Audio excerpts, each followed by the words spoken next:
ஜல்லிக்கட்டில் வந்துட்டு சின்னம்மா சின்னம்மா ஓபிஎஸ் எங்கம்மா அப்படின்னு பயங்கரமா வந்துட்டு குரல் கொடுத்து பிரபலமானவங்க தான் நம்மளுடைய ஜூலி இந்த பிரபலத்தின் மூலமாகவே பிக் பாஸ் நிகழ்ச்சியில பங்கு பெற்றாங்க. ஆரம்பத்துல என்னவோ பிக் பாஸ் நிகழ்ச்சிக்குள்ள போயிட்டு இருக்கும்போது நம்மளுடைய ஜூலி வந்துட்டு ரொம்பவே தலை நிமிர்ந்து போனாங்க. ஜல்லிக்கட்டுக்கு அப்புறமா வந்துட்டு மக்கள் அனைவருமே ஜூலியை வந்துட்டு வீரமங்கை தமிழ் பெண் அப்படின்னு பயங்கரமா கொண்டாடினாங்க. ஆனா பிக் பாஸ் நிகழ்ச்சியில் பங்கு பெற்று வந்த ஜூலிக்கு இது ஒரு மிகப்பெரிய இடியாகவே இருந்துச்சு. எது அப்படின்னு சொல்லி கேட்டீங்கன்னா, ஜூலியை வந்துட்டு தற்போது யாரு பார்த்தாலும் ரொம்பவே கோவமா தான் பார்த்து வந்துட்டு இருக்காங்களாம். ஜூலி வந்துட்டு அவங்க குறித்த மொத்த விஷயத்தையுமே சமூக வலைதளத்தின் மூலமா தெரிஞ்சுக்கிட்டு இருக்காங்க.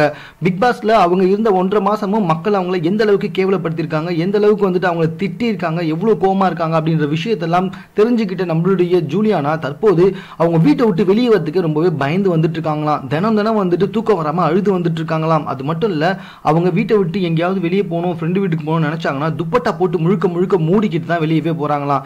ஜல்லிக்கட்டப்ப முகத்தை வெளியே அந்த அளவுக்கு நிமிர்ந்து நடந்த நம்மளுடைய ஜூலியானா தற்போது முகத்தை துப்பட்டா போட்டு மூடிக்கிட்டு போறது ரொம்பவே கஷ்டமா இருக்குன்னு அவங்களுடைய குடும்பத்தார் சொல்லி வந்துட்டு இருக்காங்க. அது மட்டும் இல்ல, ஜூலியானா வந்துட்டு தற்போது நம்மளுடைய பரணியை வந்துட்டு சந்தித்திருக்காங்க.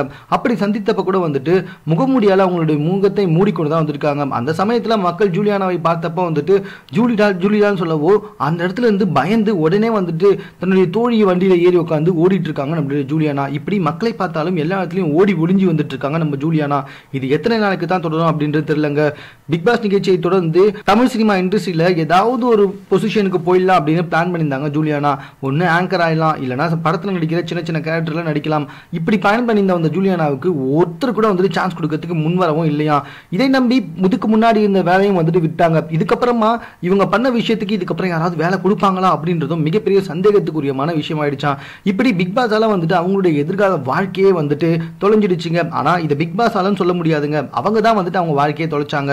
பிக் பாஸ் வந்துட்டு அவங்களுக்கு ஒரு நல்ல வாய்ப்பு கொடுத்துச்சு. ஆனா அந்த வாய்ப்பை வந்துட்டு சரியாக பயன்படுத்திக் கொள்ள முடியாத ஜூலியானா தன்னுடைய கேவலமான நடவடிக்கைகளால் ஒட்டுமொத்த தமிழகத்தையும் எதிர்ப்பு பெற்று விட்டார். இதனால ஜூலியானாவோட எதிர்காலமே தற்போது கேள்விக்குறியாயிடுச்சு. இதை நினைச்சு தினமும் வந்துட்டு தூக்கம் வராம கதறி அழுது வந்துட்டு இருக்காங்க நம்மளுடைய ஜூலியானா. மேலும் இது போன்ற செய்திகளை உடனுக்குடன் தெரிந்து கொள்வதற்கு எங்களோட சேனலை சப்ஸ்கிரைப் பண்ணுங்க. இந்த வீடியோ பிடிச்சிருந்தா லைக் பண்ணுங்க. உங்க கமெண்ட் எதுவாக இருந்தாலும் ஓகே, எங்க கூட ஷேர் பண்ணிக்கோ.